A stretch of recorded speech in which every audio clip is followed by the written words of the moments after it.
जय श्री राधे कृष्णा। आज सावन मास का दूसरा मंगलवार है। सावन मास के दूसरे मंगला गौरी व्रत का आज यानी 30 जुलाई 2024 को रखा जा रहा है। ये व्रत माता पार्वती की पूजा के लिए विशेष माना जाता है।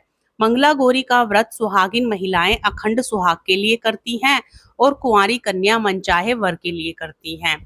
जिन लोगों के विवाह में देरी हो रही है वो भी मंगला गौरी का व्रत कर सकते हैं। इस व्रत के प्रभाव से शीघ्र ही शादी हो जाती है।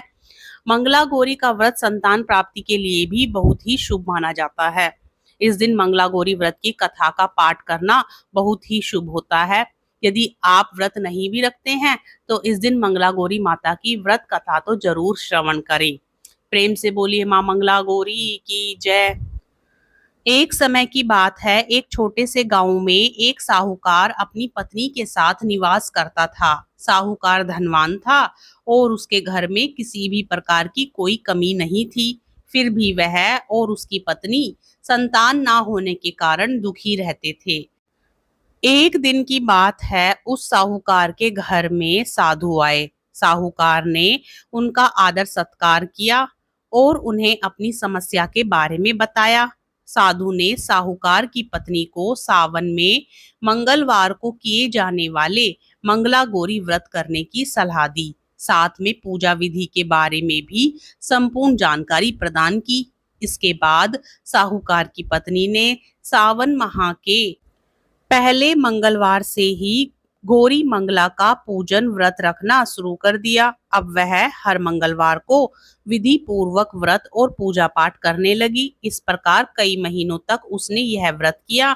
एक दिन उसकी धर्म निष्ठा से प्रसन्न होकर माता पार्वती ने भगवान शिव से साहूकार और उसकी पत्नी को संतान प्राप्ति का वरदान देने के लिए कहा। साहूकार को उस रात स्वप्न में एक दिव्य शक्ति ने दर्शन देकर कहा कि एक आम के पेड़ के नीचे भगवान गणेश की मूर्ति विराजमान है। तुम उस पेड़ से आम तोड़कर अपनी पत्नी को खिला देना, इससे तुम्हें संतान की प्राप्ति का सुख मिलेगा। साहूकार ने अगले दिन सुबह उठकर अपनी पत्नी को इस सपने के बारे में बताया और वह उस आम के पेड़ को ढूंढने निकल पड़ा। काफी समय तक ढूंढने के बाद आखिरकार साहूकार को वह आम का पेड़ मिला जहां भगवान गणेश की मूर्ति विराजमान थी। उसने आम तोड़ने के लिए उस पेड़ पर पत्थर मारना शुरू कर दिया। पत्थर फेंकने से एक आम तो टूटकर नीचे गिर गया, लेकिन गलती से एक पत्थर जाकर भगवान गणेश की प्रतिमा को लग गया। इससे भगवान गणेश क्रोधित हो गए और उन्होंने प्रकट होकर उस साहूकार को श्राप देते हुए कहा कि हे स्वार्थी मनुष्य, तूने अपने स्वार्थ के कारण मुझे चोट पहुंचाई है। तुझे माँ पार्वती की कृपा से संतान की प्राप्ति तो होगी, लेकिन उसकी मृत्यु 21 वर्ष की आयु में हो जाएगी। यह सुनकर साहूकार बहुत घबरा गया और वो वापिस घर चला गया। उसने वह फल अपनी पत्नी को खिला दिया और किसी को भी इस घटना के बारे में नहीं बताया। कुछ समय पश्चात भगवान शिव और माता पार्वती के आशीर्वाद से साहूकार और उसकी पत्नी को पुत्र की प्राप्ति हुई। इससे उन दोनों के जीवन में खुशी का ठिकाना ना रहा, लेकिन साथ ही साहूकार इस बात से भी चिंतित था कि उसका पुत्र अल्पायु होगा। देखते ही देखते वह बालक 20 वर्ष का हो गया और व्यापार में अपने पिता का हाथ बटाने लगा। एक दिन घर लौटते समय साहूकार पेड़ की छांव में तालाब के किनारे बैठकर अपने पुत्र के साथ भोजन करने लगा। तभी वहां कमला और मंगला नामक दो कन्याएं कपड़े धोने के लिए आई और कपड़े धोते हुए आपस में बातें करने लगी। कमला ने मंगला से कहा कि मैंने इस सावन मास में प्रत्येक मंगलवार को मंगला गौरी व्रत रखने का निश्चय किया है। तुम भी माँ पार्वती को समर्पित यह व्रत अवश्य करना। इससे माता पार्वती प्रसन्न होती हैं और आप पर उनकी कृपा दृष्टि बनी रहती है। इसे करने से मनोवांछित वर और अखंड सौभाग्य की प्राप्ति भी होती है। कमला की बात सुनकर मंगला भी इस व्रत को करने के लिए तैयार हो गई। दूसरी ओर साहूकार ने दोनों कन्याओं के बीच जब यह पूरा संवाद सुन लिया और उसने अपने मन में यह सोचा कि यह कन्या मंगला गौरी व्रत को करती है, इससे इसे अखंड सौभाग्य की प्राप्ति होगी। यह मेरे पुत्र के लिए एक योग्य वधू साबित होगी। ऐसा सोचकर वह उन दोनों के विवाह का प्रस्ताव कन्या के पिता के पास लेकर गया।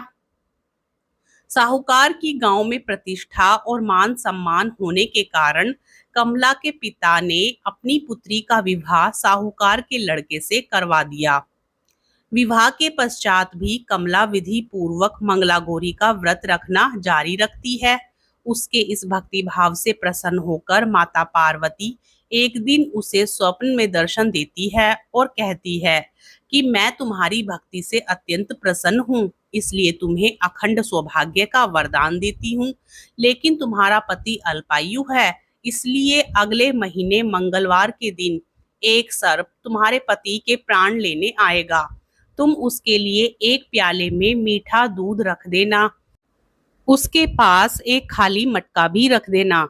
सर्प दूध पीकर उस मटके में चला जाएगा और फिर तुम उस मटके को ऊपर से कपड़े द्वारा ढक देना।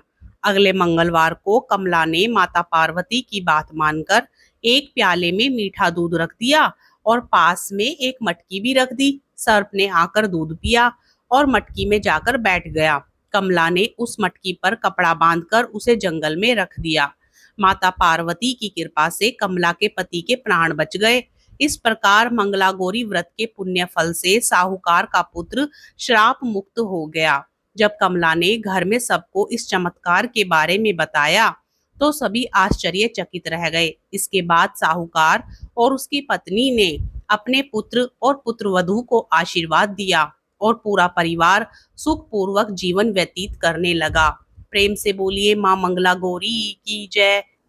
प्यारे भक्तजनों, कथा पसंद आए तो वीडियो को लाइक जरूर करें। चैनल पर नए हैं तो चैनल को सब्सक्राइब भी जरूर करें।